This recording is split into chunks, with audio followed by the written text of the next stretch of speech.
सतगुरु कबीर साहेब की जय। आज अपन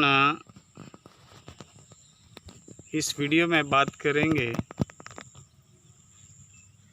एक कबीर साहेब ने एक पंक्ति में कहा है कि मेरा सतगुरु पकड़ी बहा नहीं तो मैं बह जाती।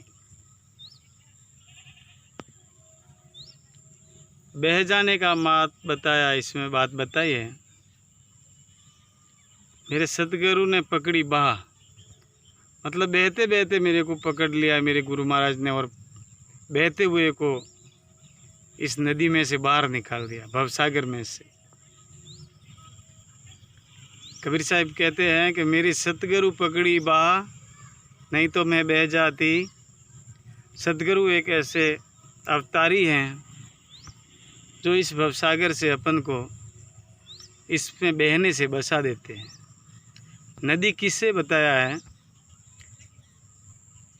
बहने का जो भाव इसमें बताया है, तो आदमी इस विषय वासना में बह रहा है, काम में, क्रोध में,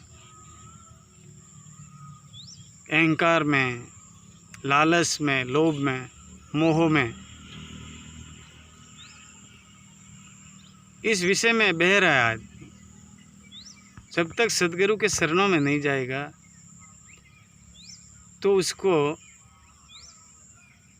उस चीज़ों का ज्ञान नहीं होगा।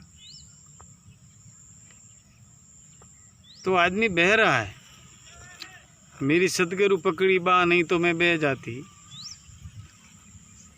इस विषय वासना की नदियों में आदमी बह रहा है, और सतगुरु के शरणों में जाएगा तो बच सकता है। जब तक अपनी बाह गुरु महाराज नहीं पकड़ते हैं, सतगुरु साहेब अपनी बाह नहीं पकड़ते हैं, जब तक अपन को बहना ही है। कब तक बहते रहोगे? जन्म जन्म तक बहते रहोगे। एक बार गुरु महाराज के शरणों में, एक बार साहेब के शरणों में आ जाओ तो ये जन्म मरण से, इस दुख से, अनुभव सागर से गुरु महाराज अलग कर देते हैं। जब सतगुरु के शरणों में जो आ जाता है फिर उसको कोई दुख नहीं होता, उस जीव को हमेशा आनंद ही आनंद मिलता है। इस भवसागर में आदमी अंधविश्वास में पड़ा हुआ है, इस विषय वासना में, काम, क्रोध, मोह, लोभ, अहंकार में जल रहा है, इसके पीछे लगा हुआ है। इन सब को छोड़ने के लिए एक ही उपाय है, और वो है सतगुरु साहिब के शरण में आओ।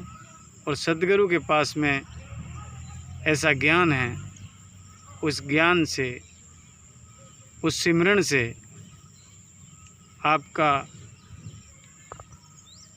जो ये मन है, जो ये विषय वासनाओं में लिप्त हुआ है, इसको सतगुरु साहिब इनमें से निकाल के अपने शरण में लगा देंगे।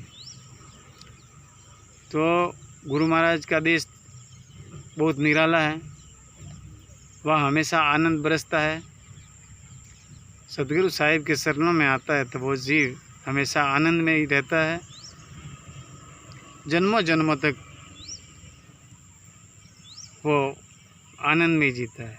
गुरु महाराज आनंद में है, सतगुरु का देश आनंदित है, और वह हमेशा आनंद बरसता है। तो साहिब का कहना है कि इस विषय वासनाओं से दूर रह के और गुरु शरण में आ जाओ, और अपने जीवन को आनंद में बनाओ। साहेब बंदगी, सतनाम साहेब। जय गुरुदेव, जय गुरुदेव। साहेब बंदगी, सतनाम।